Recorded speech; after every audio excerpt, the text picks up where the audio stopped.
खुशामदीद, खैर मकदम और वेलकम है आप सभी सामईन व नाज़रीन का आपके अपने पसंदीदा यूट्यूब चैनल रिजवान ज़हीर पर।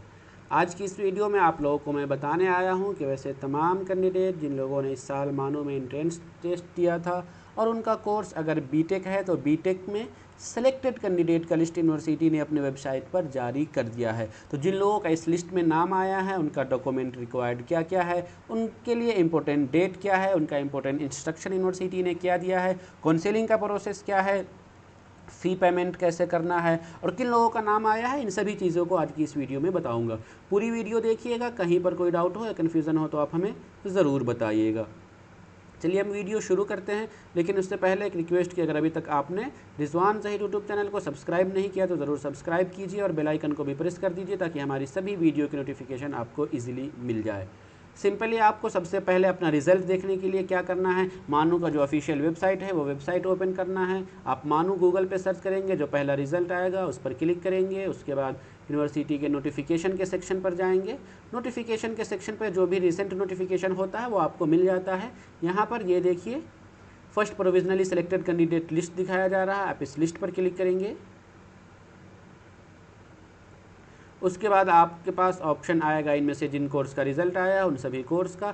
हम यहाँ पर बीटेक को क्लिक कर रहे हैं क्योंकि हमें बीटेक के बारे में दिखाना है। बीटेक में आपको दो चीज़ें देखने को मिल रही है, ये बीटेक कंप्यूटर साइंस है और दूसरा आपका फिर से बीटेक लिटरल एंट्री है।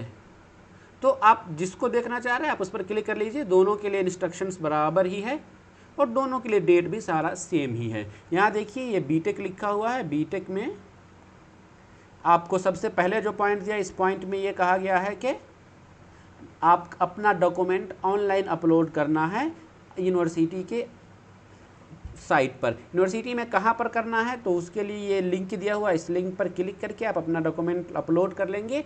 इसमें भी ये वही लिंक है जिससे आपने अपना फॉर्म अप्लाई किया था या जिससे आप अपना एडमिट कार्ड डाउनलोड किए थे, उसी में आप अपना आईडी अभी लॉगिन करेंगे तो डॉक्यूमेंट अपलोड करने का ऑप्शन आया होगा। और कैसे डॉक्यूमेंट अपलोड करना है हमने उसके रिगार्डिंग वीडियो बनाया हुआ, आप उस वीडियो को देख लीजिए।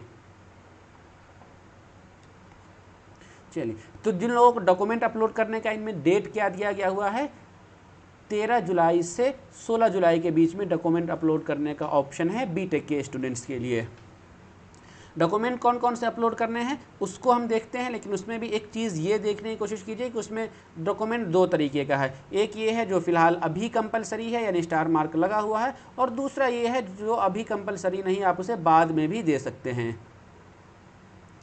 कंपलसरी में आप स्टार मार्क लगा हुआ है, जैसे प्रूफ ऑफ उर्दू, यानी आपने 10th या 12th जिस लेवल पर भी उर्दू पढ़ा हुआ है वो आपका होना चाहिए। दूसरा यह है कि आपके पास 10th का मार्कशीट या उसका इक्विवेलेंट होना चाहिए।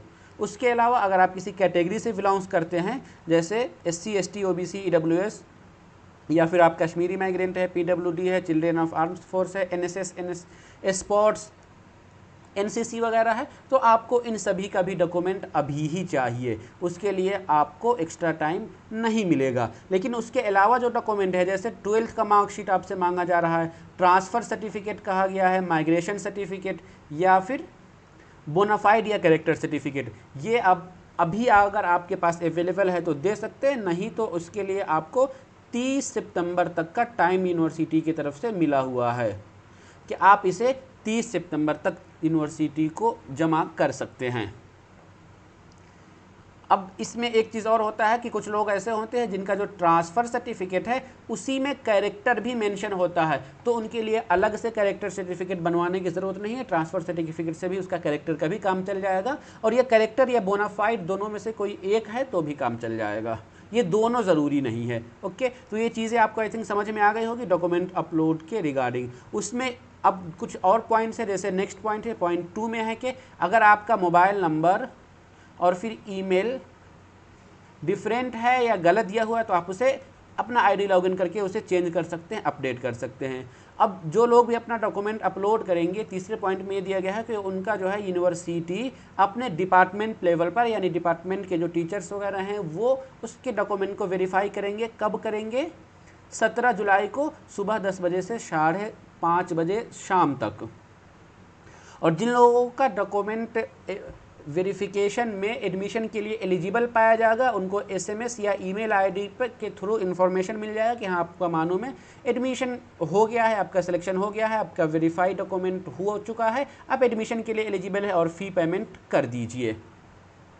फ़ी पेमेंट कब तक करना है? तो बीटेक वाले को, चाहे बीटेक नॉर्मल हो, लेटरल एंट्री हो, उन्हें 19 जुलाई तक फ़ी पेमेंट अपना कर लेना है। अगर इस डेट तक आप फ़ी पेमेंट नहीं करते हैं तो ऐसा माना जाएगा कि आप एडमिशन के लिए एलिजिबल नहीं हैं, आप इंटरेस्टेड नहीं हैं और आपकी सीट किसी और को दी जाएगी। अगर किसी तरह का कोई कन्फ्यूज़न, यूनिवर्सिटी जब आपका डॉक्यूमेंट वेरीफाई करेगी, अगर आपके डॉक्यूमेंट में कोई इशू होगा, कोई प्रॉब्लम होगा, तो यूनिवर्सिटी आपके मोबाइल पर या ईमेल आईडी पे कांटेक्ट करेगी और आपको उसके रिगार्डिंग बात करेगी कि हाँ आखिर आपका ऐसा क्यों है। इस वजह से उस डेट पर आप अपडेट रहिएगा जिस डेट पर आपका डॉक्यूमेंट वेरिफिकेशन होने वाला है, कि हो सकता है कि यूनिवर्सिटी आपसे कांटेक्ट कर ले। जैसे बीटेक वाले को 17 जुलाई को सुबह 10 बजे से शाम 5:30 बजे तक अवेयर रहना, कि हो सकता है कि यूनिवर्सिटी की तरफ से आपको कोई कॉल या मैसेज आ जाए तो उसका आपको रिप्लाई करना है। बाकी फिर भी कोई और प्रॉब्लम है तो यूनिवर्सिटी का एक ईमेल आईडी दिया हुआ, आप इस ईमेल आईडी पे यूनिवर्सिटी से कांटेक्ट कर सकते हैं।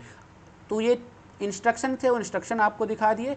अब चलिए अब हम बात करते हैं यहाँ पर जो सिलेक्टेड लिस्ट यूनिवर्सिटी ने जारी किया है। तो ये देख लीजिए, फर्स्ट सिलेक्टेड लिस्ट है बीटेक कंप्यूटर साइंस के लिए। इसमें कैंडिडेट का नाम है, जैसे रैंक 1 में है MD फैज़ान, जनरल कैटेगरी से इनका अलॉटमेंट हुआ है, ये OBC से बिलोंग्स करती हैं।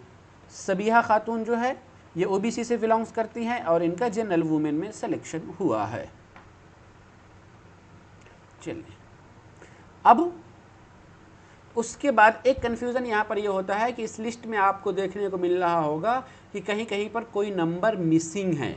जैसे 24, 25, 26, 27, 27 के बाद यहाँ देख लीजिए 28 गायब है, 30 के बाद 29 गायब है, 31 के बाद 32 गायब है, 34, 35, 36, 37, 38। तो ये जो गायब है, मिसिंग नंबर है, इसका मतलब क्या हुआ? तो इसके पीछे का रीज़न ये है कि यूनिवर्सिटी एक सेंट्रल यूनिवर्सिटी है और सेंट्रल यूनिवर्सिटी में गवर्नमेंट ऑफ इंडिया का जो रिजर्वेशन के अकॉर्डिंग रूल है, तो उसी रूल को यूनिवर्सिटी को फॉलो करना होता है। तो ड्यू टू रिजर्वेशन यूनिवर्सिटी ऐसा कर रही है, क्योंकि जिस कोटे के लिए जितनी सीटें फिक्स है उसमें उतने को ही देंगे। लगभग 40% वो जनरल का होता है, उसमें हर कोई आ सकता है। बाकी उसके अलावा जो सीटें बच रही हैं ना, उसमें 10% EWS के लिए आ जाता है, OBC के लिए 27% आ जाता है, उसी तरीके से SC ST के लिए भी, उन दोनों के लिए लगभग 22.5% है। तो उस कोटे में उसी कैंडिडेट का एडमिशन दिया जा सकता है, किसी दूसरे को उस कोटे में एडमिशन नहीं मिल पाएगा। इस वजह से यहाँ पर आपको बीच में मिसिंग है। अब बात यहाँ पर बनती है जिन लोगों का फर्स्ट लिस्ट में नाम नहीं आया, अब उनके लिए क्या है? तो वो उनको घबराना नहीं है, उनको इंतज़ार करना है कि यूनिवर्सिटी अभी इसके बाद सेकेंड लिस्ट जारी करेगी, सेकेंड के बाद थर्ड लिस्ट भी आएगा। तो जिन लोगों का नाम नहीं आया है, उम्मीद है कि उनका अगले लिस्ट में नाम आ जाएगा। इस वजह से आप इंतज़ार कीजिए और यूनिवर्सिटी का जो ऑफिशियल वेबसाइट पर नोटिफिकेशंस वगैरह आता है उसे चेक करते रहिए, ताकि अगर नेक्स्ट लिस्ट में आपका नाम आए तो आपको पता चल जाए। तो चलिए आज की इस वीडियो में यही बताना था। उम्मीद करता हूँ कि आप सभी लोगों को ये वीडियो पसंद आई हो। अगर वीडियो पसंद आई हो तो वीडियो को लाइक कीजिए, और कोई डाउट्स या कन्फ्यूज़न वगैरह है आपको मैं इस वीडियो में नहीं बता पाया हूँ तो आप उसके लिए हमसे व्हाट्सएप पर भी रब्ता कर सकते हैं। मेरा व्हाट्सएप नंबर है 8804447155। आप इस नंबर पर रब्ता करके हमसे चीज़ें क्लियर कर सकते हैं। तो चलिए आज की इस वीडियो में दीजिए हमें इजाज़त, हम फिर मिलेंगे इसी तरीके की अगली वीडियो में। तब तक के लिए शुक्रिया, अल्लाह हाफिज़।